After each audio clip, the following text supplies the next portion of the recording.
लोक जनशक्ति पार्टी के संस्थापक और केंद्रीय मंत्री रामविलास पासवान अब हमारे बीच नहीं है। बिहार चुनावों के रंग में रंगा है और उसी दरमियान बिहार के इस बड़े नेता का अचानक चले जाना लोगों के लिए बड़े सदमे की तरह है। सबसे पहले उनकी मृत्यु की खबर उनके बेटे और पार्टी के राष्ट्रीय अध्यक्ष चिराग पासवान ने ट्वीट कर दी, जिसमें बड़ा ही भावुक संदेश अपने समर्थकों और देश भर की जनता को दिया। उन्होंने लिखा, पापा, अब आप इस दुनिया में नहीं हैं, लेकिन मुझे पता है आप जहां भी हैं हमेशा मेरे साथ हैं। आपको बता दें कि रामविलास पासवान लंबे वक्त से बीमार चल रहे थे और शनिवार को उनके हार्ट की सर्जरी हुई थी। बेहद उतार चढ़ाव भरी जिंदगी जीने वाले रामविलास पासवान का जीवन किसी फिल्मी कहानी से कम नहीं रहा है, क्योंकि सियासत में उनका न कोई स्थायी दोस्त था न कोई परमानेंट दुश्मन। यही वजह है कि एनडीए हो या यूपीए, उनकी जरूरत सभी को रही और वो सबके बनते रहे। रामविलास पासवान, जन्म 5 जुलाई 1946, पैतृक गांव खगड़िया जिले के अलौली स्थित शहर बन्नी गांव। उनकी शादी 1960 में राजकुमारी देवी के साथ हुई थी।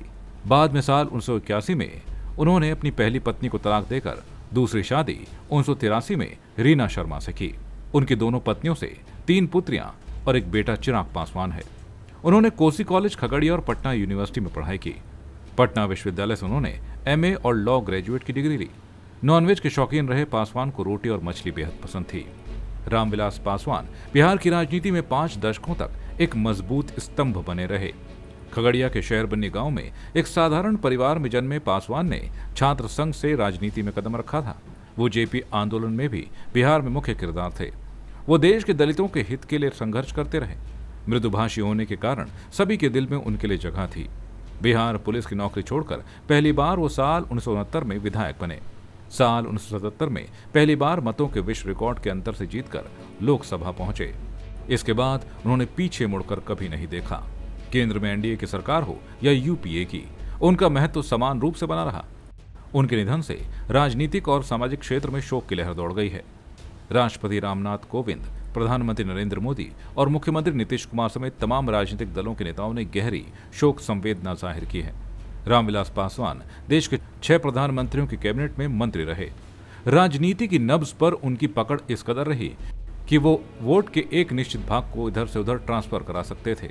यूपीए में शामिल करने के लिए सोनिया गांधी खुद चलकर उनके आवास पर गई थी। मृदुभाषी पासवान 6 प्रधानमंत्रियों के साथ काम कर चुके थे। साल 1996 से 2015 तक केंद्र में सरकार बनाने वाले सभी राष्ट्रीय गठबंधन, चाहे यूपीए हो या एनडीए, वो सभी का हिस्सा बने। इसी कारण लालू प्रसाद ने उनको मौसम वैज्ञानिक का नाम दिया था।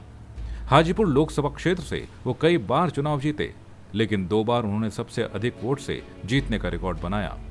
उनके राजनीतिक प्रोफाइल की बात करें तो केंद्रीय मंत्री के तौर पर उनका सफर बेहद शानदार रहा।